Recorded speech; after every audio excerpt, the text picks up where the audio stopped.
देखिए, अमन central school के foundation के समय फाउंडेशन स्टोन जिस दिन वो हो रहा था, उस समय भी मैं आया था और आज मैं आके देख रहा हूँ बहुत अच्छी तरीके से जिस पेड़ को हम लोग लगाए थे, यहाँ के प्रबंधन, यहाँ के बच्चे, यहाँ के जो टीचर्स हैं, उनकी मेहनत से एक आकार ले लिया है और जिसकी छाया में यहाँ पे बच्चों को शिक्षा दे रहा है। हमारी शुभकामना है कि उनके जीवन में जो है शिक्षा का उच्च माने अच्छी शिक्षा का विस्तार हो। पर जो घिर गए थे सदन में, उससे ध्यान आकर्षित करने माने हटाने के लिए ये EI का इंटरनेशनल स्तर पर ये किया था सम्मेलन भारत सरकार को करना चाहिए था, लेकिन उसमें जिस तरीके से गलगोटिया को और MIT यूनिवर्सिटी को, इन लोगों को जो है लगाया गया, वो एक तरीके से धोखा देने की बात है। देश को धोखा दे रहे हैं और देश को धोखा दे रहे हैं, चीन के प्रोडक्ट को दिखा करके इंडिया का इनोवेशन दिखा रहे हैं। ये बड़ा दुर्भाग्यपूर्ण है। और वहाँ जो दुर्व्यवस्था थी, मोदी जी आए, अंबानी के लड़के का जो सांस्कृतिक कार्यक्रम था, उसके लिए 6 घंटे तक वहाँ के लोगों को बाहर कर दिया गया। तो इस दुर्व्यवस्था के खिलाफ जो भी प्रदर्शन हुआ, वहाँ प्रदर्शन हुआ।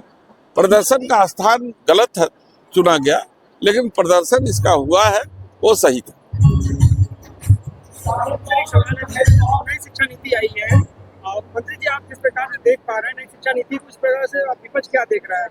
क्योंकि देखिए, का सवाल है कि घर घर बोल रहे हैं कि नई योजना डालेंगे, क्योंकि कंपटीशन अब कर रहे हैं प्राइवेट विद्यालय से। सवाल यह है कि गरीब, हमारे यहाँ 70% लोग गरीबी रेखा के नीचे हैं। वो गरीब और जो है कि लोअर मिडिल क्लास के लोग हैं।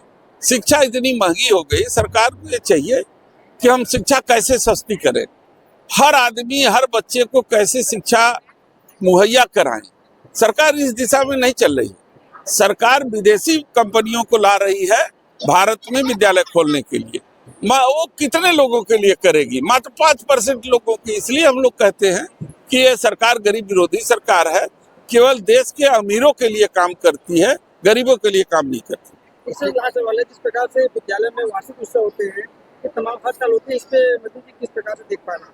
देखिए, वार्षिकोत्सव विद्यालय अपनी उपलब्धियां दिखाता है और गार्जियन को संतुष्ट करता है कि हम बच्चे को हम अच्छी तरीके से पढ़ा रहे हैं, उसकी डिग्री देता है। जो बच्चे टॉप करते हैं उनको प्रोत्साहित करता है, अपने कर्मचारियों को प्रोत्साहित करता था। एक प्रक्रिया है जिसके कारण से अपने विद्यालय के बच्चों को और कर्मचारियों को प्रबंधन जो है कि प्रोत्साहित करता है। हमारे चैनल के माध्यम से काफी लोकसभा तमाम अभिभावक को क्या कहना चाह रहे हैं? मैं ये कहना चाहता हूँ कि चाहे अमीर हो, गरीब हो, हर आदमी का अपना पहला कर्तव्य है कि अपने बच्चे को शिक्षा ग्रहण कराएं, क्योंकि शिक्षित होगा तभी अपने अधिकारों की उसको जानकारी होगी। क्योंकि बहुत से लोग इस देश में अभी पड़े हैं जो नहीं चाहते कि गरीब शिक्षित हो पाए, अपने अधिकार की जानकारी उन्हें हो। अगर वो अधिकार की जानकारी पाएगा तो सरकार से सवाल करेगा, और ये सवाल करना सरकार को अच्छा नहीं लगता। आपने देखा कि अब तेसरानंद जी ने कुछ मुद्दे उठाए, सवाल किए, तो आज उनके ऊपर पास्को लगा दिया गया है। ये काम करने का सरकार का यही तरीका है। धन्यवाद।